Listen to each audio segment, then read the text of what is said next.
नमस्कार दोस्तों, मैं हर्षित कराड़ एक बार फिर से आप सबके साथ हूं और आप सबका हमारे इस यूट्यूब चैनल में दिल से स्वागत करता हूं। तो दोस्तों, जब भी हम जुडिशियल सर्विसेज एग्जामिनेशन की वीडियो अपलोड करते हैं, मतलब जेएमएफसी के वीडियो हम अपलोड करते हैं, तो मुझे कई बार सवाल पूछे जाते हैं कि सर आप यूजीसी नेट एग्जामिनेशन के बारे में भी गाइडेंस करो। ठीक है, मुझे पर्सनल फ़ोन कॉल्स भी आते हैं। मैं आप लोगों को लास्ट ईयर से मतलब पिछले 1 ईयर से मैं आपको ये प्रॉमिस करता आ रहा हूँ कि मैं उसके ऊपर ज़रूर वीडियो बनाऊँगा। ठीक है, आप में से कुछ लोगों ने तो कंप्लेन करना शुरू कर दिया है कि सर आपने वीडियो बनाना ही बंद कर दिया या फिर कम बना रहे हैं। ठीक है, अभी थोड़ा ऐसा हुआ है कि मतलब शेड्यूल इतना टाइट हो गया है कि 10 घंटे लेक्चर में जा रहे हैं।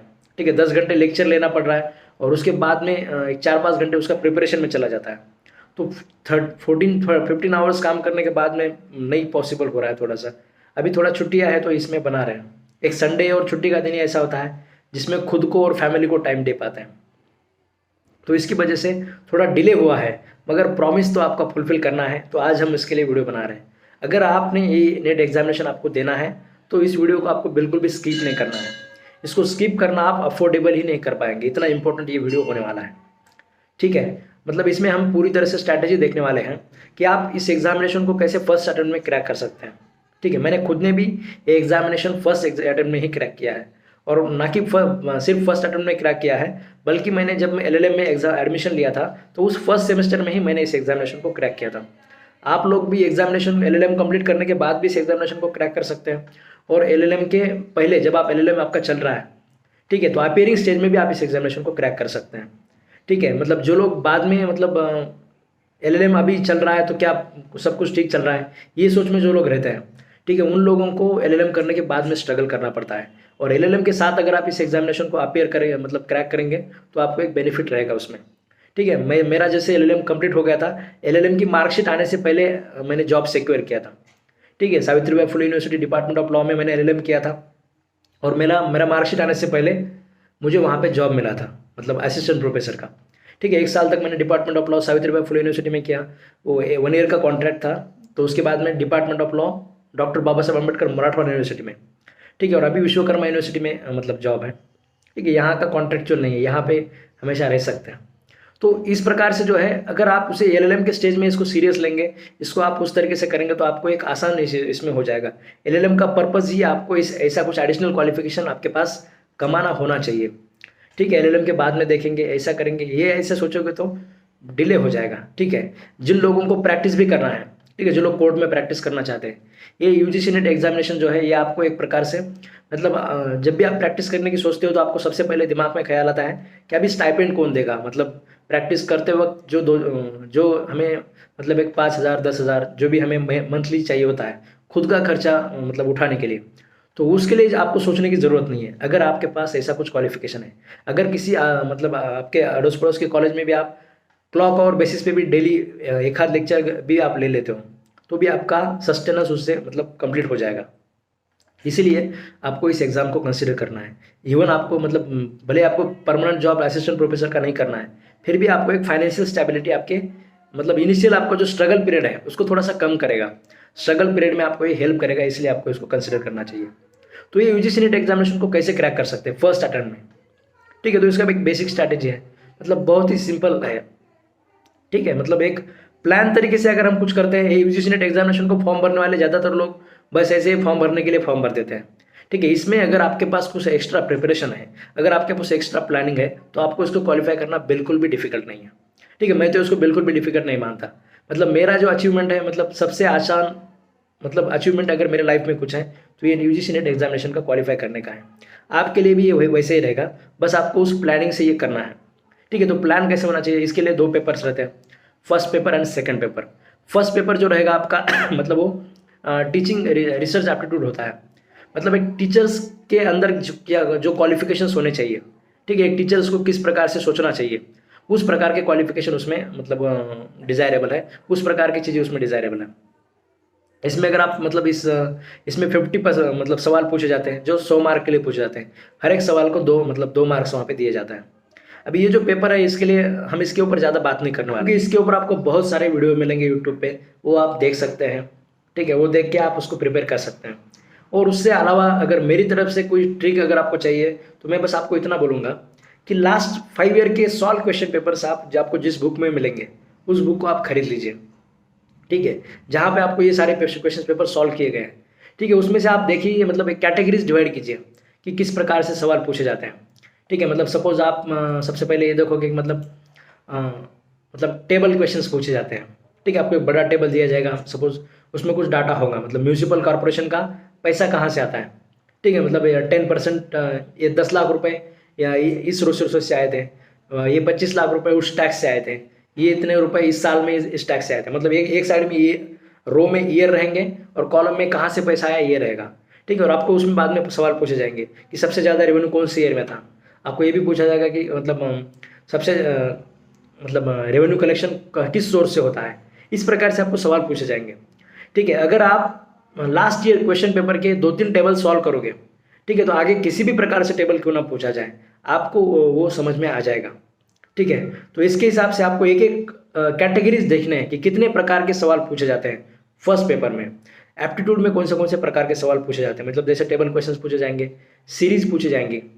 ठीक है, सीरीज आपको पूछे जाते हैं, मतलब 2 है, उसके बाद में 4 है, 6 है, 8 है, उसके बाद में 10 आएगा। ठीक है, इसी प्रकार से, या फिर पहले 2 वर्ड का मल्टीप्लिकेशन किया है, तीसरा वर्ड है, बाद में इन दोनों वर्ड का मल्टीप्लिकेशन किया है, वो नेक्स्ट वर्ड है, बाद में इन दोनों वर्ड का मल्टीप्लिकेशन किया है, वो नेक्स्ट वर्ड है। तो आपको आगे वाला वर्ड कौन सा रहेगा ये आपको पूछा जाएगा, सीरीज जिसे हम बोलते हैं। तो ये सीरीज के आपको कितने प्रकार की सीरीज हो सकती है, कॉमन इसमें कितने प्रकार की सीरीज पूछी जा सकती है। ठीक है, 10-10, 15 वगैरह जो है आप उसमें ले सकते हैं। मतलब इवन नंबर से पूछा है, ऑड नंबर से पूछा है, मल्टीप्लिकेशन वगैरह करके पूछा है, मतलब एडिशन करके पूछा है, सब्सट्रैक्शन करके पूछा है।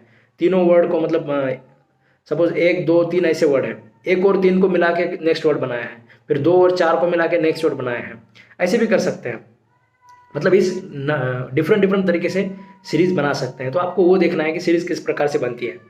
उसके बाद में डिस्टेंस, टाइम, डायरेक्शंस के कुछ सवाल होते हैं। ठीक है, इंटरेस्ट के सवाल होते हैं कि इतना प्रिंसिपल अमाउंट है, इतने % से इंटरेस्ट है, कितना इंटरेस्ट होगा, नफ़ा तोटा जिसको हम बोलते हैं। ठीक है, प्रॉफिट एंड लॉस उस प्रकार के सवाल आपको पूछे जाते हैं। तो एक 5 साल के अगर आप मतलब क्वेश्चन पेपर देखोगे उसमें आपको देखने को मिलेगा रिलेशनशिप के ऊपर सवाल पूछे जाते हैं कि ये उसका मतलब बीबी का, नाती का, गोती का जो भी कुछ है, तो ये उसका कौन रहेगा। और नीचे आपको ऑप्शन रहेंगे, मतलब आंटी रहेगा, काका रहेगा, मामा रहेगा, वो भी जो भी रहेगा। ठीक है, या फिर ब्रदर इन लॉ रहेगा। इस प्रकार से भी आपको सवाल पूछे जाते हैं। तो ये रिलेशनशिप के कुछ एग्जांपल्स आप देख लीजिए। ठीक है, एनवायरनमेंट के अभी फर्स्ट पेपर में जो होता है मतलब एप्टीट्यूड में पूछा जाएगा, टेबल क्वेश्चंस रहेंगे, नेक्स्ट टर्म भी पूछा जाता है। ठीक है, कई बार आपको ऐसा पूछा जाएगा कि मतलब KDCD, ठीक है, KDCD इजिकल्स टू, मतलब कुछ भी लॉजिकली कुछ भी रहेगा, मतलब ZPRS। ठीक है, तो दूसरा एक टर्म पूछा जाएगा, मतलब DTRQ इजिकल्स टू कितना। ठीक है, ये टर्म मतलब कितना है, तो वो टर्म मतलब कितना है। तो इसको जो आपको सॉल्व कैसे करना पड़ता है, मतलब ABCD आप लिखेंगे। ठीक है, उसके बाद में झट तक लिखेंगे, और झट तक लिखने के बाद इसको आप नंबर दोगे ABCD 1 2 3 4। ठीक है, झट तक ये 26 तक चला जाएगा। तो ये नंबर के हिसाब से भी आपको वहाँ पे टर्म्स पूछे जाते हैं। तो आप जैसे ही एग्जाम में बैठते हैं आपको सबसे पहला काम क्या करना है, सबसे पहला काम आपको ABCD झट तक लिखना है, उसके बाद में उनको नंबरिंग देना है। ये चार्ट आपको सबसे पहले प्रिपेयर करके रखना है, मतलब एग्जाम शुरू होने से पहले आपको ये करना है। ठीक है, आपको कोई बोलता नहीं है कि ये आपने क्यों लिखना शुरू कर दिया, तो आप वो वहाँ पे कर सकते हैं। वो आपको एक कोरा मतलब एक ब्लैंक पेज दिया जाएगा, एक पेन भी उनकी तरफ से मिलता है, कंप्यूटर पे एग्जाम होता है, तो वो आपको लेके पहले ये काम करना है। ठीक है, बाद में वैसे जैसे सवाल आ जाएगा आप उसको एकदम से मतलब ईजी सॉल्व कर सकते हैं अगर आपके वो पास वो टेबल रहता है। तो आप मतलब आप बुक में देखोगे तो आपको देखने को मिलेगा ये टेबल किस प्रकार से बनाते हैं। कई बार उल्टा नंबरिंग भी होता है। ठीक है, तो उल्टा नंबरिंग के हिसाब से भी आपको उन्हें लिखना होता है। मतलब एक बार एक सीरियल नंबर से 1 2 3 4 से लिखेंगे, इसके बाद 26 25 24 23 इस प्रकार से भी लिखोगे ABCD को। इस प्रकार से अगर आप लिख के रखोगे तो आपको ये सारे सवाल एक ना एक क्वेश्चन आपको मिलेगा हर साल में। मतलब 5 साल के क्वेश्चन पेपर देखोगे तो 10 क्वेश्चन पेपर मिलेंगे, उसमें आप किसी भी क्वेश्चन पेपर में उठा के देख लो, आपको एक ना एक ऐसा सवाल मिलेगा। अभी हर बार अगर ये सवाल आता है तो उसको एक बार 2 बार 3 बार अगर आप उसको सॉल्व करके रख लोगे तो आपका ये सवाल बिल्कुल भी गलत नहीं होगा। ठीक है, स्कोरिंग क्या होता है, स्कोरिंग मतलब किसी भी एग्जाम को क्रैक करने का बेसिक आइडिया क्या होता है। ठीक है, बेसिक मतलब लॉजिक यही होता है कि सपोज अगर मतलब 100 लोगों ने एग्जाम दिया है, ठीक है, तो उसमें से सपोज 70 या 50 लोग जो है वो 50 मार्क्स पे रहने वाले हैं। ठीक है, मतलब पूरा का एग्जाम का जो क्राउड है वो क्राउड एक बीच के एक पॉइंट पे होता है। ठीक है, वो सारा क्राउड अगर 50 मार्क पे है तो उस 50 से अगर आपको कुछ ज़्यादा मार्क्स मिलते हैं तो आप उसमें मेरिट में आ जाते हो। ये बेसिक लॉजिक होता है हर एक एग्जाम का। जुडिशल सर्विसेज एग्जाम का या नेट एग्जामिनेशन का हो, ठीक है, सबसे आपको कुछ अलग करना है। अभी ये तो होते हैं, ये श्योर पार्ट होते हैं।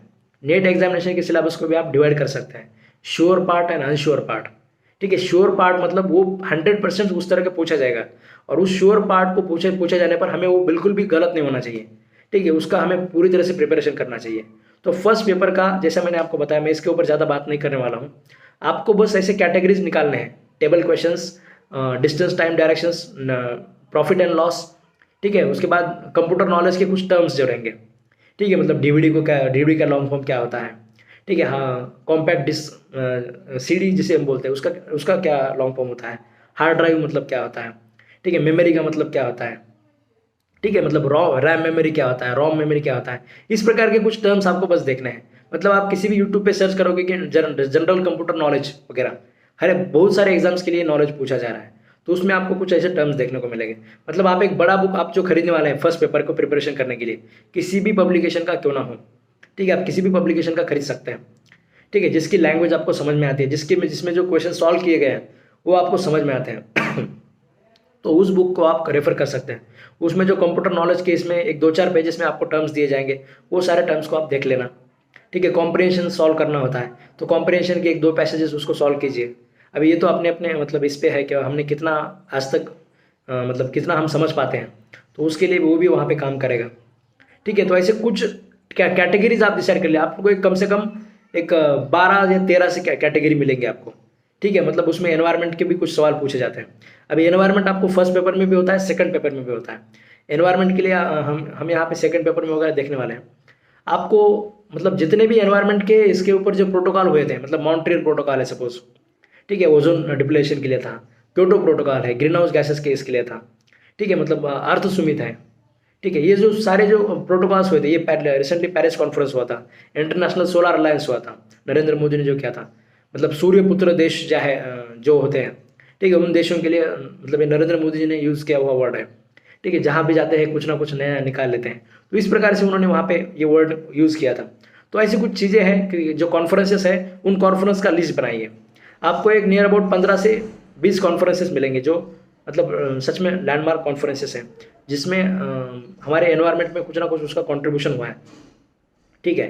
मतलब ग्रीन हाउसेस वगैरह, मॉन्ट्रियल प्रोटोकॉल वगैरह आप देखोगे, ठीक है, मतलब सिग्निफिकेंटली जो ओजोन होल बन गया था वो अभी रिमूव हो गया है, ठीक है, मतलब पूरी मतलब उसको नियर अबाउट रिकवर हो गया है। तो इस प्रकार से जो कॉन्फ्रेंसेस है जिनका एनवायरनमेंट के ऊपर असर पड़ा है, उनको एक लिस्ट आपको बनाना है उन कॉन्फ्रेंसेस का, ठीक है, वो लिस्ट बना के आप उसको प्रिपेयर कर सकते हैं। तो ये हो गया आपका फर्स्ट पेपर, ठीक है। फर्स्ट पेपर में जो आपको मतलब कैटेगरीज जो सवाल जो पूछे जाते हैं, लास्ट ईयर के क्वेश्चन पेपर सॉल्व करना ही इसका सबसे बड़ा प्रिपरेशन है। इसके लिए आपको ज़्यादा मतलब उसमें जाने की ज़रूरत नहीं है, ठीक है। लास्ट ईयर का पेपर को सॉल्व करना ये बेस्ट वे है। इसके अलावा यूट्यूब पे बहुत सारे वीडियो आपको मिलेंगे, वो आप देख सकते हैं। अभी बात करते हैं सेकंड पेपर की, जो हमारा लॉ का बेसिक पेपर है। तो सेकंड पेपर का अगर आप सिलेबस पहले देखोगे, उस सिलेबस में आपको 10 यूनिट देखने को मिलेंगे। मतलब सबसे पहले हमारा चैप्टर है जूरिस्प्रूडेंस, ठीक है, जूरिस्प्रूडेंस है। उसके बाद में कॉन्स्टिट्यूशनल एंड एडमिनिस्ट्रेटिव लॉ है। उसके बाद थर्ड चैप्टर जो है public international law and international humanitarian law है। उसके बाद फोर्थ वाला जो है लॉ ऑफ क्राइम्स है। उसके बाद में law of tort and consumer protection है।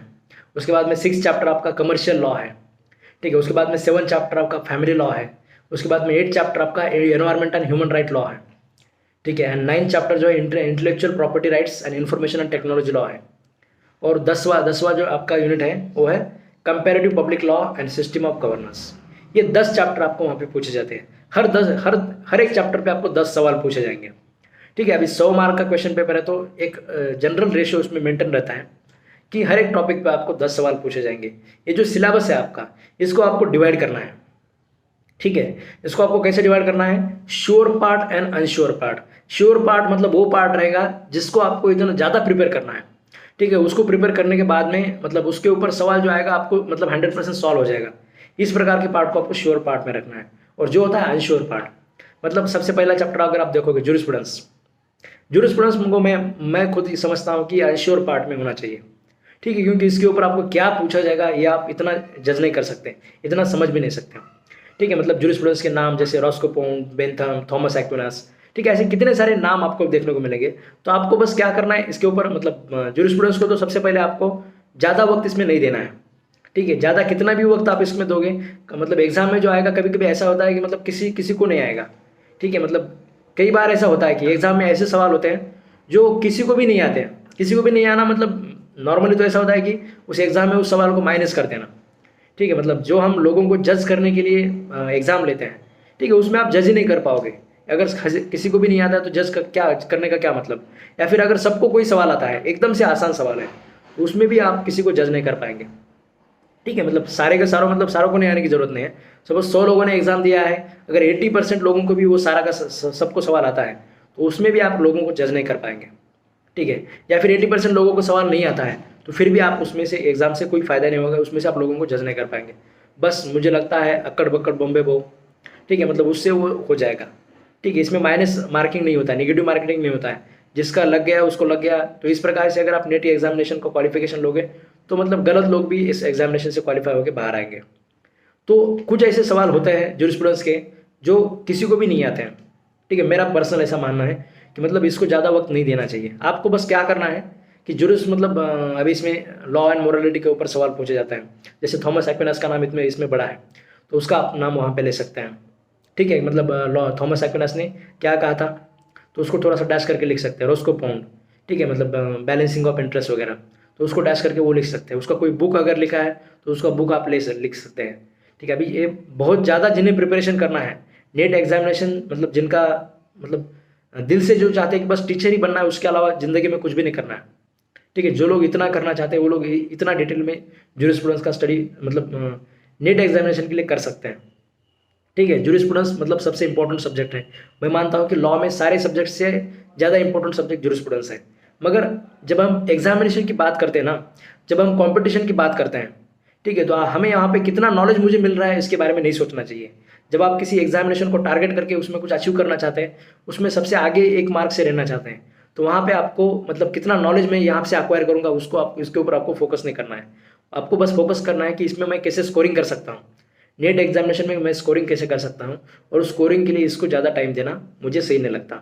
इसको बस कैसे स्टडी कीजिए, अगर आपके पास मतलब आपके यूनिवर्सिटी लेवल के कुछ एग्जाम के नोट्स हैं मतलब जूरिस्प्रूडेंस के, या फिर वो मतलब जो भी नोट्स आपके पास होते हैं उसको आप देख लीजिए। या फिर आपने जो बड़ा बुक खरीदा है फर्स्ट पेपर को प्रिपेयर करना मतलब सेकंड पेपर को प्रिपेयर करने के लिए, ठीक है, कौन सा ही बुक क्यों ना हो, तो उस बुक में से जूरिस्प्रूडेंस में जो मतलब एक 40-50 पेजेस में उसको दिया होगा, तो उसको बस रीड कीजिए। ठीक है, या फिर एक दूसरा जो भी बुक होता है, आपने आपके दोस्त ने अगर कोई दूसरी एडिशन का खरीदा है, तो उसको देख के आप उसको बस प्रिंट वगैरह कर लीजिए जूरिस्प्रूडेंस को, और उतना ही पढ़ना है। उसके अलावा इंटरनेट पर ढूंढना है, उसको ढूंढ ढूंढ के पढ़ना है, इस प्रकार मतलब पढ़ना मुझे सही नहीं लगता। उसके बाद में आपका सेकंड यूनिट आता है। ठीक है, ये फर्स्ट यूनिट हो गया जूरिस्प्रूडेंस का, जो मुझे लगता है पूरा का पूरा अनश्योर पार्ट है। ठीक है, इसमें क्या पूछा जाएगा आप जज नहीं कर सकते। कई बार ऐसा होगा कि बहुत कुछ अन्य से मतलब आपने जूरिस्प्रूडेंस इतना पढ़ा है, ठीक है, और एग्जाम में कुछ भी मतलब आपको समझ में नहीं आ रहा है, ऐसा उसमें हो सकता है। मगर जो श्योर पार्ट है उसमें ये नहीं होगा।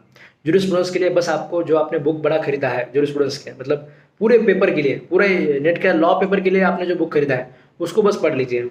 या फिर जो भी जुरिस्ट के नाम आप मतलब कलेक्ट कर सकते हैं, उनके नाम और उन्होंने किस स्पेशल एरिया में काम किया है, मतलब थोड़ा सा लॉजिक से भी अगर सवाल मतलब निकलता है तो निकल जाएगा, लीगल सेंस से भी निकल जाएगा। Roscoe pound balancing of theory वगैरह उसके ऊपर भी अगर पूछा जाए, ठीक है, जुरिस्ट का नाम, उसने किस एरिया में काम किया है, और अगर उसका कुछ स्पेशल बुक उसने लिखा हुआ है, ठीक है, तो उस बुक का नाम, ये जितना अगर आप चार्ट वगैरह बना लोगे, और बाकी जो है आपको वहाँ से पढ़ना है। उस बड़ी बुक जो आपने लॉ के लिए खरीदी है, लॉ पेपर के लिए खरीदे, उसको उसमें से आपको बस पढ़ना है। या फिर अगर आपने यूनिवर्सिटी लेवल में मतलब एलएलबी पढ़ते वक्त वगैरह, अगर आपने एलएलएम पढ़ते वक्त आपने मतलब खुद के नोट्स वगैरह बनाए होंगे, तो उस नोट्स को पढ़ लीजिए, वो सबसे बेटर रहेंगे। मतलब शॉर्ट टाइम में आप उसे ज़्यादातर अच्छे से पढ़ सकते हैं। ठीक है, तो ये एक और चीज़ हो गई। दूसरी बात है यूनिट 2, मतलब यूनिटी जो है हमारा कॉन्स्टिट्यूशनल एंड एडमिनिस्ट्रेटिव लॉ। अभी ये इसमें से बहुत ज़्यादा मेजर पार्ट जो है आपको श्योर पार्ट में देखने को मिलेगा। आप स्क्रीन पर देख सकते हैं सेकंड यूनिट को, कॉन्स्टिट्यूशनल एडमिनिस्ट्रेटिव लॉ। इसमें आपको पूछा जाता है प्रियम्बल क्या है। ठीक है, अभी प्रियम्बल को अगर आप मतलब एम लक्ष्मीकांत का एक बुक है, ठीक है, इंडियन पॉलिटी के नाम से एम लक्ष्मीकांत का बुक है, उसको आप मतलब कॉन्स्टिट्यूशन का पार्ट प्रिपेयर करने के लिए आपको बहुत ज़्यादा हेल्पफुल रहेगा। ठीक है, इसका पीडीएफ कॉपीज़ वगैरह मतलब पायरेटेड कॉपीज़ है, वो भी मतलब कई जगह आपको टेलीग्राम वगैरह पे आप इंडियन पॉलिटी सर्च करोगे तो आपको पायरेटेड कॉपीज़ मिल जाएंगे। ठीक है, अब ये सजेस्ट करना गलत बात है, मगर फिर भी आपको आपको ज़्यादातर वो पढ़ना नहीं है। इसीलिए मैं आपको बोल रहा हूँ कि वो पूरा बुक आपको अगर मतलब यूपीएससी के लिए अगर आप प्रिपेयर नहीं करें तो आपको पूरा का पूरा खरीदने की ज़रूरत नहीं है। ठीक है, तो इस प्रकार से आपको उसके मतलब कॉपीज़ मिल जाएंगे। या फिर आप किसी यूपीएससी के मतलब वेबसाइट पे भी अगर आप देखोगे तो आपको शॉर्ट में नोट्स मिल जाएंगे कॉन्स्टिट्यूशन के, तो वो नोट्स भी आप वहाँ पे खरीद सकते हैं। ठीक है, तो हमें यहाँ पे जो पूछा जाता है वो कॉन्स्टिट्यूशनल लॉ होता है। कॉन्स्टिट्यूशन ऑफ इंडिया अलग बात है एंड कॉन्स्टिट्यूशनल लॉ अलग बात है। ठीक है, मतलब कॉन्स्टिट्यूशन ऑफ इंडिया जो होगा एक कोडिफाइड रहेगा, मतलब 395 मतलब आर्टिकल हमारे कॉन्स्टिट्यूशन में है। ठीक है, देखने के लिए नियर अबाउट 464 से ज़्यादा आर्टिकल अभी हमारे कॉन्स्टिट्यूशन में है। मतलब आर्टिकल 21A को अगर आप अलग आर्टिकल मानोगे तो इस प्रकार से हमारे कॉन्स्टिट्यूशन में नियर अबाउट 464 आर्टिकल्स हैं। तो इन आर्टिकल्स को आप बोलोगे कॉन्स्टिट्यूशन ऑफ इंडिया। इसके अलावा अगर आप देखोगे मतलब गोलकनाथ का केस हो गया, केशवानंद भारती का केस हो गया, आर कोल्लू का केस हो गया, एम नागराज का केस हो गया, ठीक है, मतलब इंदिरा सोनी का केस लॉ हो गया, ठीक है, सुनील बात्रा का केस लॉ हो गया, ये सारे जो केस लॉज हैं जस्टिस भगवती की मतलब के स्पेशलिस्ट केस लॉज, ठीक है, मतलब एशियाड वर्कर का केस है, PUDR का मतलब public union for democratic rights. तो इनके कितने सारे केस लॉज आपको मिलेंगे, खड़ग सिंह का केस लॉ है। ठीक है, ये सारे के सारे केस लॉज भी मेनका गांधी का या फिर मिनरवा मिल्स का, ये सारे के सारे इंपॉर्टेंट केस लॉज जो है, ये सारे के सारे केस लॉज भी आपको जो है कॉन्स्टिट्यूशनल लॉ में आपको पढ़ने होते हैं। इन केस लॉज के ऊपर भी आपको सवाल पूछे जाते हैं। ठीक है, अगर आप कॉन्स्टिट्यूशन के बारे में मतलब आप लेक्चर बनने के बाद में भी आपको ये चीज़ें इंपॉर्टेंट होने वाली है। ठीक है, एक नियर अबाउट 30 केस लॉज का आपको एक लिस्ट बना के रखना है। ठीक है, मतलब जो लैंडमार्क है, बहुत ही लैंडमार्क है, हर जगह पे आपको पूछे जाते हैं। ठीक है, जैसे मैंने आपको इसमें से 15-20 तो अभी बता दिए। ठीक है, मतलब केशवानंद भारती, मिनरवा मिल्स, गोलकनाथ, ठीक है, IR कोल्ले का केस हो गया, मिनरवा मिल्स का हो गया, ठीक है, या फिर एम नागराज का हो गया, या रिसेंटली जो केस लॉज आते हैं जोसेफ सैनी का हो गया। ये सारे के सारे केस लॉज आपको एक लिस्ट बनाना है कि इस केस में क्या हुआ था। ठीक है, सुप्रीम कोर्ट ने ये कहा था, बस इतना ही लिखना है, इसके अलावा कुछ ज़्यादा लिखने की ज़रूरत नहीं है। तो ये कॉन्स्टिट्यूशन ऑफ इंडिया के अलावा ये केस लॉज को आपको एक प्रिपेयर करना है। ठीक है, तो कॉन्स्टिट्यूशनल लॉ को कवर हो जाएगा। ठीक है, उसके अलावा कॉन्स्टिट्यूशन ऑफ इंडिया में जो दिया गया है मतलब आपको सिलेबस के पॉइंट से देखना है। अभी आप उसमें फर्स्ट पॉइंट देखोगे, प्रियम्बल है, फंडामेंटल राइट्स है, ड्यूटीज है, directive principles of state policy है। आर्टिकल 51 तक आपको सारे के सारे ऐसे के ऐसे याद करने हैं। ठीक है, उसके अलावा प्रियम्बल में कौन सी केस में इसको preamble is a part of the constitution कहा था। ठीक है, कौन सी केस में इसको preamble is not a part of the constitution कहा था। फंडामेंटल राइट में आप देखोगे तो उसमें बहुत एंगल से सवाल पूछे जा सकते हैं। मतलब फंडामेंटल राइट में कौन से राइट जो होते हैं, मतलब सारे के सारे राइट स्टेट क्या अवेलेबल है, कौन से सिटीजन्स को अवेलेबल है, कौन से फॉरेनर्स को अवेलेबल है, कौन से आर्टिकल में क्या दिया गया है। ठीक है, और उसमें भी जो केस लॉज आए हैं मतलब रिजर्वेशन के प्रोविजन अगर आप देखोगे तो उसमें मतलब बहुत सारे केस लॉज आपको देखने को मिलेंगे। मतलब मंडल कमीशन का वगैरह केस लॉज हैं। ठीक है, या फिर प्रमोशन में रिजर्वेशन है नहीं है वगैरह, इसके ऊपर के कुछ केस लॉज हैं। ठीक है, राइट टू रिलीजन के बारे में भी अगर आप देखोगे तो उसके ऊपर भी आपको बहुत सारे केस लॉज मिलेंगे। तो फंडामेंटल राइट्स का पूरा पार्ट, उसमें जो रेमेडीज़ का जो है आर्टिकल 32 वगैरह जो है उसका जो पूरा पार्ट, ये हमें मालूम तो होता ही है, मगर इसको थोड़ा सा डीपली वहाँ पे कीजिए। ठीक है, मतलब सिलेबस में आपको पॉइंट देख के चलना है। प्रियम्बल दिया है ना सिलेबस में, वर्डिंग दिया है प्रियम्बल का। ठीक है, तो एग्जामिनर जब क्वेश्चन बनाता है तो इन्हीं के ऊपर बनाता है। तो प्रियम्बल को अच्छे से कवर कीजिए, उसके बाद फंडामेंटल राइट को अच्छे से कवर कीजिए, DPSP को अच्छे से कवर कीजिए, कौन से आर्टिकल में कौन से DPSP है, कौन से DPSP को इम्प्लीमेंट कर चुके हैं। ठीक है, कौन से DPSP को फंडामेंटल राइट में रीड किया गया था। आपको कई सारे केस लॉ जैसे मिलेंगे, जैसे जस्टिस भगवती जी ने एशियाड वर्कर केस में वगैरह कहा था। मतलब जो मिनिमम वेजेस वगैरह होता है that is a DPSP, and it was the responsibility of actually the Parliament of India to implement this DPSP and bring them into the from non justiciable to justiciable। ये काम parliament के ऊपर रखा गया था। मतलब इंडिपेंडेंस के time ऐसा हुआ था कि पार्लियामेंट, हमारे जो कॉन्स्टिट्यूशन मेकर्स थे वो देना तो लोगों को बहुत कुछ चाहते थे मगर नहीं दे पाते थे। मतलब उनके जो गोल्स एंड एस्पायरेशंस थे इतने सारे, वो लोग फुलफिल नहीं कर पाते थे, मतलब नहीं कर पाए because of insufficiency of resources. Right to work भी लोगों को देना चाहते हैं मगर मतलब इन्फेंट बॉर्न कंट्री में राइट टू वर्क दे दिया तो लोग हमें सारे के सारे लोग कोर्ट में चले जाएंगे। ठीक है, तो राइट टू एजुकेशन है, राइट टू वर्क है, राइट टू एनवायरनमेंट है, ये सारी चीज़ें मतलब मांगने के ना ही लोग उस पोजीशन में थे ना ही सरकार उस पोजीशन में थी at the time of independence. तो जैसे टाइम पास होता है ये DPSP को इम्प्लीमेंट करने का काम सरकार के ऊपर था। मतलब सरकार को जो है उसके लॉ बनाते वक्त, ऑर्डर बनाते वक्त, नोटिफिकेशन बनाते वक्त, इन सारी नीति, कोई भी नीति बनाते वक्त ये DPSP का ख्याल रखना चाहिए था। ठीक है, तो ये काम वो तो नहीं कर रहे हैं मगर सुप्रीम कोर्ट ने बहुत बार किया है। तो उनके कुछ केस लॉ जो है, एशियाड वर्कर केस हो गया, जैसे मैंने आपको बताया कि मिनिमम वेजेस को आर्टिकल 21 में रीड किया कि these workers are not demanding minimum wages, they are just demanding they are not demanding standard wages, neither they are demanding living wages, they are just demanding minimum wages which is necessary for the maintaining their shelter, education और एक dignified life. Dignified life के लिए minimum wages necessary है। उन्होंने DPSP को fundamental right में read किया, ठीक है। तो डीपीएसपी को फंडामेंटल राइट के बीच का रिलेशन आप समझ लीजिए, ठीक है। मतलब आर्टिकल 31A है, 31B है, 31C है कि कुछ डीपीएसपीज को इम्प्लीमेंट करने के लिए आप जो है फंडामेंटल राइट में अमेंड कर सकते हैं, फंडामेंटल राइट को कॉम्प्रोमाइज कर सकते हैं। आर्टिकल 19 एंड आर्टिकल 14 जो है ये कॉम्प्रोमाइज हो सकते हैं। अगर आप किसी एक पर्टिकुलर डीपीएसपी को इम्प्लीमेंट करना चाहते हैं तो वो आप वहाँ पे देख लीजिए कि किस प्रकार से डीपीएसपी का और फंडामेंटल राइट के बीच का रिलेशन है। ड्यूटीज़ को देख लीजिए, ड्यूटीज़ का एक लिस्ट एक बार अपनी आंखों से जाने दीजिए, ठीक है। जो नया ड्यूटीज़ लाया है 86 अमेंडमेंट में, हमने 2002 में जो अमेंडमेंट किया था राइट टू एजुकेशन के लिए, उसके लिए हमने बस अभी 6 साल तक का एजुकेशन देना ये डीपीएसपी है, और 6 साल से 14 ईयर्स को देना ये फंडामेंटल राइट है, ठीक है। ये जो अमेंडमेंट हमने किया था उसको देख लीजिए। आपको पूछा जाता है कि which of the following is not a मतलब फंडामेंटल ड्यूटी, उसमें राइट टू पे टैक्सेस वगैरह ऐसे कुछ एग्जाम्पल दिए जाएंगे। राइट टू पे taxes is not a fundamental duty, ये कोई आपका ड्यूटी नहीं है। तो हमें बस वो ड्यूटीज़ का एक लिस्ट 1-2 बार देखना है, ऑप्शन देखने के बाद समझ में आ जाएगा। उसके बाद में सेकंड पॉइंट आप देखोगे यूनियन एंड स्टेट एग्जीक्यूटिव, ये सारा का सारा श्योर पार्ट में है। अगर आप इसको अच्छे से प्रिपेयर करोगे तो आपका मार्क जाने का चांसेस बिल्कुल भी नहीं है, ठीक है। आप इन चीज़ों को अगर आप अच्छे से प्रिपेयर करोगे तो आपका बिल्कुल भी मार्क नहीं जाएगा, ठीक है। क्योंकि क्या होता है कि एक एग्जामिनर का भी मतलब एक इंटेंशन होता है। अगर आप एग्जामिनर की मतलब पॉइंट ऑफ व्यू से सोचोगे तो इन चीज़ों पे क्वेश्चंस पूछना आसान होता है, ठीक है। इनके लिए अगर सपोज मैं एग्जाम पेपर निकालूंगा तो मैं मतलब ऐसा नहीं, अगर हमें लगता भी है कि मतलब इतना बड़ा रिस्पॉन्सिबिलिटी दिया है किसी के ऊपर वो अच्छे से करेगा, ऐसा नहीं होता है, ठीक है। आप किसी को भी एग्जाम निकालने के लिए बोलोगे तो वो थोड़ा सा इधर उधर की क्वेश्चन ही देखेगा, ठीक है। इनके ऊपर आपको बहुत सारे सवाल मतलब यूपीएससी के वजह से, एमपीएससी की वजह से आपको अवेलेबल मिलेंगे, तो उनको जो है यहाँ पे प्रेफर किया जाता है, इनके ऊपर सवाल ज़्यादा पूछे जाते हैं। Union and state executive and their inter relationship, ठीक है। मतलब फेडरलिज्म की एक बात अगर आप करोगे, ठीक है, यूनियन और स्टेट एग्जीक्यूटिव का किस प्रकार से रिलेशन होता है, ठीक है। लेजिस्लेचर में किस प्रकार से रिलेशन होता है, union and state legislature and distribution of legislative powers, ठीक है। मतलब 7 शेड्यूल जिसकी आप बात करते हैं, तो सेंट्रल लिस्ट पे सेंट्रल लॉ बनाएगा, स्टेट लिस्ट पे लॉ बनाएगा। मतलब legislative relations and administrative relations, M Laxmikanth का जो बुक है उसमें आपको बहुत अच्छे से देखने को मिलेगा, ठीक है। एमसीक्यू किसी भी प्रकार से पूछा जाएगा, आप एम लक्ष्मीकांत को पढ़ के ये क्वेश्चन सॉल्व कर सकते हैं, ठीक है। मतलब उसमें आपको क्या क्या देखना है कि सेंट्रल लिस्ट पे स्टेट लॉ बनाएगा, सेंट्रल लॉ बनाएगा, स्टेट पे स्टेट बनाएगा, कॉन्करेंट पे दोनों बना सकते हैं। अगर ये सेंट्रल ने ज़्यादा बना दिया तो सेंट्रल का अप्रूवल हो जाएगा, सेंट्रल ने अगर दोनों ने बना दिया तो सेंट्रल का अप्रूवल हो जाएगा, ठीक है। तो ये कुछ चीज़ वहाँ पे हो गई। उसके बाद में कुछ ऐसी केसेस होते हैं, उन केसेस में central government can also make laws on the state list.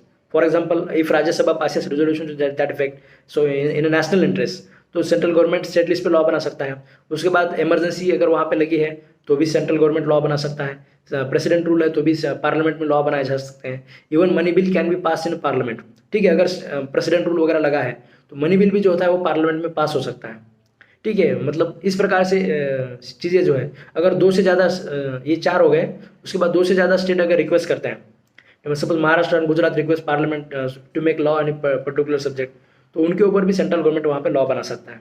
तो ऐसे कुछ सिचुएशंस हैं जिनमें मतलब लेजिस्लेटिव डिस्ट्रीब्यूशन के बारे में अगर आप बात करोगे, लेजिस्लेटिव पावर के डिस्ट्रीब्यूशन के बारे में, उसमें बहुत सारी चीज़ें आएंगी। सबसे पहले तो उनका jurisdiction, state list, central list, concurrent list, doctrine of colourable legislation, ये भी चीज़ उसमें अब आपको पढ़ना पड़ेगा। उसके बाद में जो हमने देखा मतलब कि सेंट्रल कब स्टेट लिस्ट पे लॉ बना सकता है, और तीसरी जो बात होती है कि central control on the state legislature, मतलब veto power of the president, तो उसको भी आपको वहाँ पे देखना पड़ेगा। ऑर्डिनेंस मेकिंग पावर जो है उसको भी कैसे कंट्रोल किया जाता है उसको आपको देखना पड़ेगा। एग्जीक्यूटिव पावर में भी वही होता है, जो सब्जेक्ट स्टेट लिस्ट में होते हैं उनके ऊपर का एग्जीक्यूटिव अथॉरिटी सेंट्रल के पास होता है, जो सब्जेक्ट स्टेट लिस्ट में होते हैं उनके ऊपर का एग्जीक्यूटिव पावर स्टेट गवर्नमेंट के पास होता है। बस इनमें थोड़ा सा डिफरेंस है। लेजिस्लेटिव पावर में अगर आप बात करोगे तो लेजिस्लेटिव पावर में सेंट्रल गवर्नमेंट अपना कोई सब्जेक्ट स्टेट को नहीं दे सकता कि भाई तुम इस सब्जेक्ट पे लॉ बनाओ। मगर एग्जीक्यूटिव पावर के बारे में अगर आप बात करोगे तो सेंट्रल गवर्नमेंट कोई भी एग्जीक्यूटिव ऑर्डर स्टेट को दे सकता है कि भाई इन जो सब्जेक्ट सेंट्रल लिस्ट में है उनके ऊपर एग्जीक्यूटिव पावर हम आपको देते हैं। इस प्रकार से एग्जीक्यूटिव पावर असाइन किया जा सकता है। मगर बेसिक लेजिस्लेटिव फंक्शन जो होता है, ठीक है, जैसे मतलब डेलीगेटेड लेजिस्लेशन आप बोलते हैं, तो डेलीगेटेड लेजिस्लेशन जो होता है किसी को भी ऐसे डेलीगेट नहीं कर सकते। इसेंशियल डेलीगेटेड लेजिस्लेटिव फंक्शन नहीं डेलीगेट कर सकते। इसमें आपको मतलब जुडिशरी का भी प्रोविजंस देखने को मिलेगा। सुप्रीम कोर्ट के जजेस का अपॉइंटमेंट कैसे होता है, सुप्रीम कोर्ट का ओरिजिनल जुडिक्शन क्या है, अपीलेट जुडिक्शन कैसा है, क्रिमिनल मैटर में जुडिक्शन कैसा है, सिविल मैटर में जुडिक्शन कैसा है। मतलब आर्टिकल 31, 32, 33, मतलब 131, 132, 133, 134, 134 ये वगैरह जो है, ये सर्टिफिकेट द्वारा जो भी दिया जाता है कोर्ट द्वारा, ये सारी की सारी चीज़ें जो है आपको ये कॉन्स्टिट्यूशन के जुडिशरी के प्रोविजन में आपको देखना है। कोलेजियम, सुप्रीम कोर्ट के जज का अभी इस्टेब्लिशमेंट कोलेजियम का होता है, ठीक है, कोलेजियम ही करता है। जैसे अभी आप कॉन्स्टिट्यूशन में देखोगे तो आपको नेशनल जुडिशियल अपॉइंटमेंट कमीशन वहाँ पे देखने को मिलेगा, but national judicial commission doesn't recommend the name of the जजेस to be appointed as a supreme court जजेस, ठीक है। ये रिकमेंडेशन आज भी कोलेजियम ही देता है। मतलब कॉन्स्टिट्यूशन में कुछ अलग दिखता है, कुछ अलग है, उसके लिए जिम्मेदार क्या है, मतलब ये किस प्रकार से रूलिंग आया है, फर्स्ट जज केस, सेकंड जज केस, थर्ड जज केस, फोर्थ जज केस, ये जो 4 जजेस केसेस हैं, इन केसेस से ये रूलिंग रेगुलेट होता है। फर्स्ट जज केस में सुप्रीम कोर्ट ने कहा था कि भाई मतलब प्रेसिडेंट के ऊपर जो कंसल्टेशन है that is not a binding consultation, ठीक है। मतलब अगर सुप्रीम कोर्ट बस उन्हें बोलेगा, मतलब सुप्रीम कोर्ट को बस बताया जाएगा कि हम इसको चीफ जस्टिस अपॉइंट, मतलब इसको हम चीफ जस्टिस अपॉइंट कर रहे हैं, इसको सुप्रीम कोर्ट का जज अपॉइंट कर रहे हैं, मतलब सुप्रीम कोर्ट बोलेगा अच्छा तुम मुझे बता रहे हो, ठीक है। मतलब ये जो शेयरिंग ऑफ व्यूज़ होता था पहले, ठीक है, पहले केस में फर्स्ट जज केस में सुप्रीम कोर्ट इतना लिबरल था, मतलब सुप्रीम कोर्ट ने कहा कि भाई ठीक है तुम अपॉइंट करोगे वही वही सही रहेगा, ठीक है। उसके बाद में सुप्रीम कोर्ट ने कहा कि consultation is not just a sharing of views, it is a binding consultation, ठीक है। मतलब हमने जब ओके कर दिया तभी आप किसी को सुप्रीम कोर्ट जज अपॉइंट कर सकते हैं। उसके बाद में सुप्रीम कोर्ट ने कह दिया कि it is not a sole opinion of chief justice only, ठीक है। उसके साथ में जो कोलेजियम रहेगा, उसके साथ में जो सीनियर मोस्ट 4 जजेस रहेंगे उनका कंसल्टेशन रहेगा। एक बार तो ऐसे हुआ था कि मतलब इंदिरा गांधी ने जो एक जस्टिस को, मतलब चीफ जस्टिस को बाकी के लोगों को सुपरसीड करके अपॉइंट किया था, तो उसके लिए भी फर्स्ट जज केस, थर्ड जज केस में ऐसा बताया गया, सेकंड जज केस में कि बस जो सीनियर मोस्ट रहेगा वही चीफ जस्टिस हो सकता है, उसमें कोई डिस्क्रिप्शन नहीं है। बस इंदिरा गांधी जी को लगता है, बस नरेंद्र मोदी जी को लगता है कि ये हमारे फेवर का जज है, इसको चीफ जस्टिस करेंगे, ये नहीं चलेगा। जो सबसे सीनियर मोस्ट रहेगा वही चीफ जस्टिस ऑफ इंडिया बन सकता है, ठीक है। तो जुडिशरी के कुछ प्रोविजंस आपको देखना है।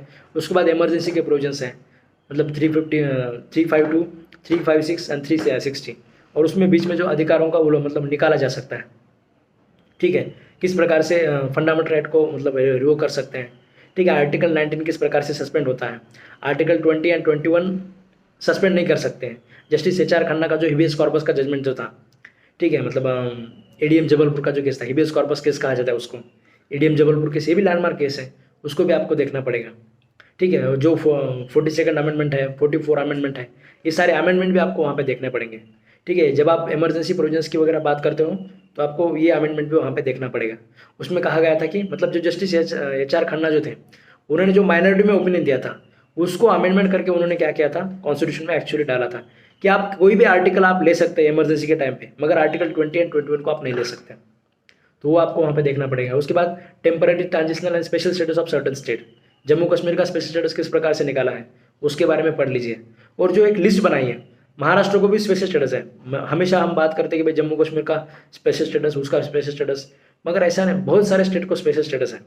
महाराष्ट्र में भी आपने विधानसभा में वगैरह देखा होगा, देवेंद्र फडणवीस चिल्ला चिल्ला के बोल रहे थे कि भाई एक विदर्भा का ये मतलब विदर्भा के लोगों के साथ अन्याय होगा, मराठवाड़ा के लोगों के साथ अन्याय होगा, ये 75 साल का मतलब 75,000 कोटी का जो है ये इसको चला जाएगा, पश्चिम महाराष्ट्र को चला जाएगा, ये जो वो लोग वहाँ पे बोल रहे थे, ठीक है। ये अभी मतलब ये क्या है कि हमारे कॉन्स्टिट्यूशन में ऐसा बोला गया है कि अभी इतना बड़ा महाराष्ट्र है तो टेरिटोरियल भी एलोकेशन अच्छा होना चाहिए, ठीक है। मतलब टेरिटोरियल में भी डिविजन होना चाहिए। एक नया राज्य बनाने की बात जब विदर्भ वाले करते हैं तो हमने बताया कि भाई विदर्भ नया बनाने की ज़रूरत नहीं है, आप बस क्या करो कि एक मतलब बजट, जब बजट के सेशन में ये वो लोग बोल रहे थे तो बजट में एलोकेशन मराठवाड़ा को कितना रहेगा, मराठवाड़ा विकास मंडल, विदर्भ विकास मंडल, ये विकास मंडलों को इस्टेब्लिशमेंट होना चाहिए, इनको कितना फंडिंग रहेगा ये सब वहाँ पे बताना चाहिए, इसके लिए वो लोग वहाँ पे बोल रहे थे, ठीक है। तो ये आपकी मतलब एक लिस्ट बनाई है कि कौन सा आर्टिकल है, कौन से आर्टिकल में किस स्टेट को स्पेशल स्टेटस दिया है और कौन से मैटर में स्पेशल स्टेटस दिया है, ठीक है। एक शॉर्ट में आप उसको देख लीजिए। मतलब आसाम को है तो किस चीज़ में स्पेशल स्टेटस है, सिक्किम को उनके असेंबली के मेंबर्स को बढ़ाने के लिए स्पेशल स्टेटस है, ठीक है। तो ये सारी चीज़ें आप वहाँ पे देख लीजिए।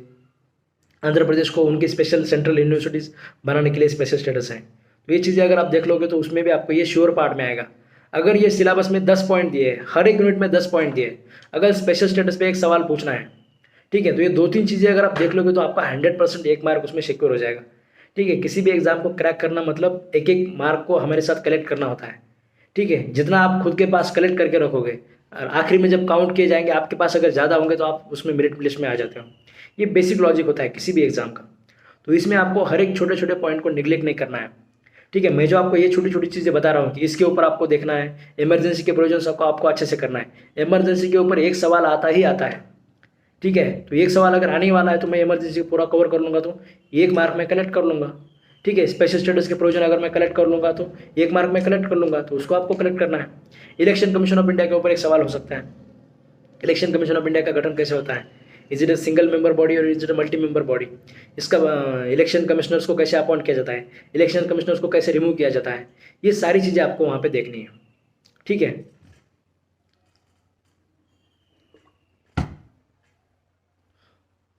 उसके बाद में एडमिनिस्ट्रेटिव लॉ, अभी ये भी इसी चैप्टर में पूछा जाता है। एडमिनिस्ट्रेटिव लॉ भी एक प्रकार से अनश्योर पार्ट है। ठीक है, अनश्योर पार्ट मतलब इसके ऊपर भी क्या पूछ सकते हैं ये आप जज नहीं कर सकते। ठीक है, अभी ये कॉन्स्टिट्यूशन के चैप्टर में आता है। तो जो लोग सवाल पूछने वाले लोग होते हैं, ठीक है, अगर कोई इसमें एडमिनिस्ट्रेटिव का टीचर है तो वो उसमें पूछने का ज़्यादातर कष्ट लेगा। ठीक है, अदरवाइज कॉन्स्टिट्यूशन के ऊपर ही सवाल पूछे जाते हैं। एडमिनिस्ट्रेशन का बस एक आध केस लॉ पूछते हैं, दिल्ली लॉ केस वगैरह जो होता है, दिल्ली लॉ केस कैसा है, मतलब कितना लैंडमार्क केस है, प्रिंसिपल ऑफ नेचुरल जस्टिस, मतलब उसके ऊपर सवाल पूछना। प्रिंसिपल ऑफ नेचुरल जस्टिस में भी क्या करेंगे, मेनका गांधी का केस लॉ वगैरह जो है उसके ऊपर सवाल पूछेंगे, क्योंकि प्रिंसिपल ऑफ नेचुरल जस्टिस के बारे में उसी में कहा था, मतलब हमारे कॉन्स्टिट्यूशन में प्रोसीजर एस्टेब्लिश बाय लॉ जो है उसको हमने रिप्लेस कर दिया ड्यू प्रोसेस ऑफ लॉ। ठीक है, मतलब हमने नहीं किया, सुप्रीम कोर्ट ने किया। सुप्रीम कोर्ट ने इनफॉर्मल अमेंडमेंट करके ये सब चीज़ें की है। ठीक है, अभी इनफॉर्मल अमेंडमेंट क्या है ये भी अलग मतलब टॉपिक है, इसके ऊपर भी आपको मतलब इसके ऊपर देखने की ज़रूरत नहीं है। मतलब ये आज बस जो स्कॉलर्स है, कॉन्स्टिट्यूशन के जो स्कॉलर्स हैं वो लोग अभी इस पर बात करना शुरू किया है कि सुप्रीम कोर्ट भी मतलब इतने सारे अमेंडमेंट कर रहा है। इनफॉर्मली सुप्रीम कोर्ट कॉन्स्टिट्यूशन को अमेंड कर रहा है, मतलब आपको कितने सारे प्रोविजंस आपको कॉन्स्टिट्यूशन में एक अलग दिखेगा और वो एक्चुअली में अलग है।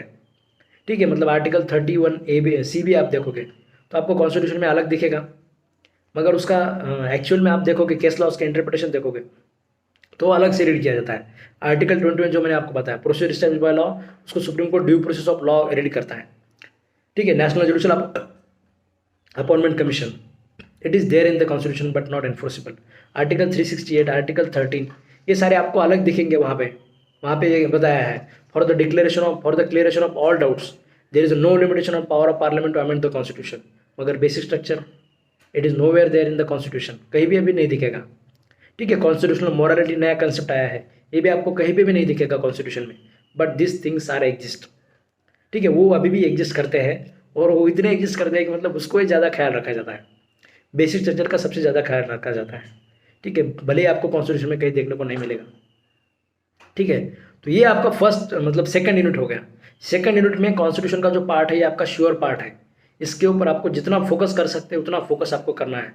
जो पॉइंट सिलेबस में दिए गए, जैसे मैंने आपको यहाँ पे वर्डिंग दिया था, preamble, fundamental right, duties, DPSPs, executive relations, legislative relations, emergency provisions, judiciary, special status of states, election commission of India, ये सारी चीज़ें आपको ज़्यादातर फोकस करनी है। इसके बाद में जो तीसरा यूनिट हमारे सिलेबस का है, ठीक है, उसमें public international law and international human right के लॉ के बारे में पूछा जाता है।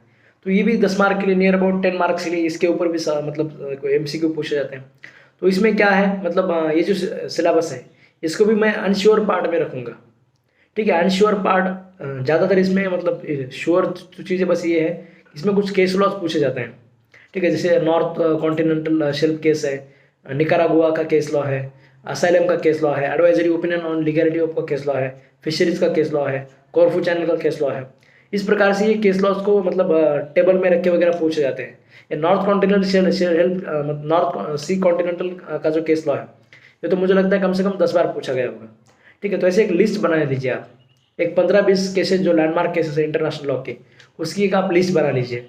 डेफिनेशन का भी इसमें अगर आप स्क्रीन पे आप देख सकते हैं, आपको पॉइंट्स देखने को मिलेंगे। International law definition, nature and bases. Definition, nature and bases में ओपन हिम की डेफिनेशन है, एसएस लोटस केस का डेफिनेशन है। ठीक है, ओपन हिम की डेफिनेशन जो शुरुआत में कौन सी डेफिनेशन थी, उसके बाद में उसने डेफिनेशन में थोड़ा सा चेंज कर दिया था, तो वो डेफिनेशन भी आपको देखने को मिलेगा वहाँ पे। ठीक है, सोर्सेस ऑफ इंटरनेशनल लॉ, अब इसमें क्या पूछेंगे कुछ बता नहीं सकते। तो ये अनश्योर पार्ट जो है इसको आपको कहाँ से रीड करना है, जो भी बड़ा बुक आपने लिया है, ठीक है, जो भी बड़ा बुक आपने इंटरनेशनल लॉ का उसमें लिया है, मतलब फर्स्ट पेपर के लिए, लॉ के पेपर के लिए। तो उसमें से बस जो भी आपको वहाँ पे दिखता है नेचर स्कोप वगैरह, उसमें एक आइडिया लेने के लिए आप उस बुक को बस रीड कीजिए। एक 15-20 केस लॉ जो है उसका एक लैंडमार्क केस लॉज का वहाँ पे एक लिस्ट बना लीजिए। ठीक है, जैसे नॉर्थ कॉन्टिनेंटल केस लॉ हो गया, एसएलएम केस लॉ हो गया, फिशरीज के केस लॉ हो गया, तो कॉर्फू चैनल का केस लॉ हो गया। ठीक है, तो ऐसे कुछ केस लॉज रहेंगे जिनको जो आपको लैंडमार्क केस रहेंगे, ठीक है, उन केसेस के बारे में आप वहाँ पे देख लीजिए। प्राइवेट इंटरनेशनल लॉ में कुलभूषण जाधव का केस लॉ हो गया। ठीक है, तो ऐसे लैंडमार्क केस अगर एक लिस्ट बना लोगे तो इसमें बाकी सिलेबस में आपको पॉइंट दिखेंगे, recognition of states and government. इसमें भी आप एक शॉर्ट में बस आइडिया ले लीजिए कि रिकॉग्निशन कैसे होता है। डी जूरे रिकॉग्निशन रहेगा, डिफैक्टो रिकॉग्निशन रहेगा। मतलब कोई जब नया देश बनता है तो नया देश को बनते वक्त उसको बाकी देशों से रिकॉग्निशन होना चाहिए। ठीक है, चाइना जो आज हमारे मतलब सिक्योरिटी काउंसिल के मेंबरशिप को कर रहा है, रिस्ट्रिक्ट कर रहा है। ठीक है, India was the first nation who recognise China as a nation. ठीक है, मतलब कम्युनिस्ट था इसलिए इसको रिकॉग्नाइज करने के लिए भी यूएसए वगैरह तैयार नहीं था। ठीक है, India was the first nation who recognise China as a nation. India ने उसको रिकॉग्नाइज किया, उसको सिक्योरिटी काउंसिल का मेंबरशिप देने के लिए भी इंडिया ने फोर्स किया, मतलब इंडिया ने वहाँ पे डिमांड रखी। तो ये सब करके अभी वो हमारे साथ ऐसा कर रहे हैं। तो ये जो रिकॉग्निशन होता है ये भी दो प्रकार का होता है, de facto recognition and D jure recognition. उसमें भी थेरीज ऑफ रिकॉग्निशन वगैरह आपको देखने को मिलेगा। तो वो एक वहाँ पे आप देख लीजिए। उसके बाद nationality, immigrants, refugee, internal displace persons. ठीक है, इनके जो कन्वेंशंस होते हैं इंटरनेशनल लेवल पे, जो कन्वेंशंस है मतलब इन लोगों के लिए, उस कन्वेंशन का आप लिस्ट बना लीजिए। ठीक है, मतलब चिल्ड्रंस के प्रोटेक्शन के लिए कन्वेंशन है, रिफ्यूजी लोगों के कन्वेंशन के लिए प्रोटेक्शन है। और हमारा जो सीएए का अमेंडमेंट जो है उसको एक बार देख लीजिए। मतलब अफगानिस्तान, पाकिस्तान, बांग्लादेश, इन लोगों से जो भी माइनॉरिटीज़ आ रहे हैं उनको सिटीजनशिप देने के लिए हमने ये लॉ बनाया है। ठीक है, बाकी हमारा जो सिटीजनशिप एक्ट है 1955 का, उसमें कितने सारे अमेंडमेंट हमने करके रखे हैं। वो लॉ बस दो ही ऑप्शन देता है, मतलब रेफ्यूजी लोगों के लिए। ठीक है, उन लोगों को बस दो ही ऑप्शन है, इनको एक तो डिटेंशन कैंप में रखा जाएगा या फिर दूसरा ऑप्शन है इनको इनके देश में डिपोर्ट किया जाएगा। ठीक है, अभी सुप्रीम कोर्ट ने बोला है अगर आप लीगली डिपोर्ट कर सकते हैं तो आप कर सकते हैं। सुप्रीम कोर्ट ने भी बताया कि हमारी तरफ से कोई प्रॉब्लम नहीं है, आप उन्हें लीगली डिपोर्ट करना चाहते हैं तो कर सकते हैं। ठीक है, मगर लीगल डिपोर्टेशन इतना आसान नहीं होता है। ठीक है, तो वो भी वो चीज़ें आपको वहाँ पे देखना है। Extradition and asylum. ठीक है, एक्स्ट्राडिशन मतलब भारत का अगर कोई क्रिमिनल बाहर के देश में गया है, ठीक है, तो उसको क्या है मतलब विजय माल्या जिसे आप बोलते हैं। ठीक है, तो उसको इंडिया में लाने के लिए एक्स्ट्राडिशन से आप ला सकते हैं। एक्स्ट्राडिशन करने के लिए मतलब पहले एक्स्ट्राडिशन ट्रीटीज होनी चाहिए। ठीक है, इंडिया ने रिसेंटली अफगानिस्तान के साथ किया एक्स्ट्राडिशन ट्रीटी। अगर हमारा कोई क्रिमिनल आपके पास आता है तो आप हमें उसे लौटा दोगे, मतलब अरेस्ट करके, और अगर आपका कोई हमारे पास आता है तो हम उसके अरेस्ट करके लौटा देंगे। ब्रिटेन के बारे में ऐसा है कि ब्रिटेन का जहाँ कहाँ पे गवर्नमेंट था, मतलब ब्रिटिशों ने जहाँ कहाँ पे रूल किया, उन सारे देशों के लिए आज भी एक लॉ है, प्रोबेटिव ऑफेंडर्स एक्ट। ये प्रोबेटिव ऑफेंडर्स एक्ट जो है ये आज भी उन सारे मतलब देशों के लिए एप्लीकेबल होता है। तो ब्रिटेन के साथ अलग ट्रीटी करने की जरूरत नहीं है, एक्स्ट्राडिशन ट्रीटी।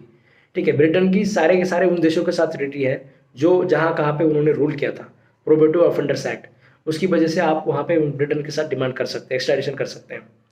ठीक है, एक्स्ट्राडिशन ट्रीटी है मतलब वो देश उन लोगों को वापस देगा या नहीं देगा, ऐसे नहीं होता। एक्स्ट्राडिशन लॉ में आपको और कुछ चीज़ें देखने को मिलेगी, मतलब जो जिसको असाइलम दिया है, सपोज दलाई लामा है, आश्रय, राजाश्रय जिसको बोला जाता है। ठीक है, तो ये राजाश्रय जिनको दिया गया है उनको आप वहाँ से मतलब आप उन्हें असाइलम वहाँ पे नहीं दे सकते, मतलब उन्हें आप एक्स्ट्राडिशन नहीं कर सकते। जो पॉलिटिकल क्रिमिनल्स हैं उनको भी एक्स्ट्राडिशन से मतलब वापस नहीं लाया जा सकता। या फिर कभी कभी ऐसा होता है कि मतलब सपोज आपके देश में डेथ पेनाल्टी है, ठीक है, और हमारे देश में डेथ पेनाल्टी नहीं है।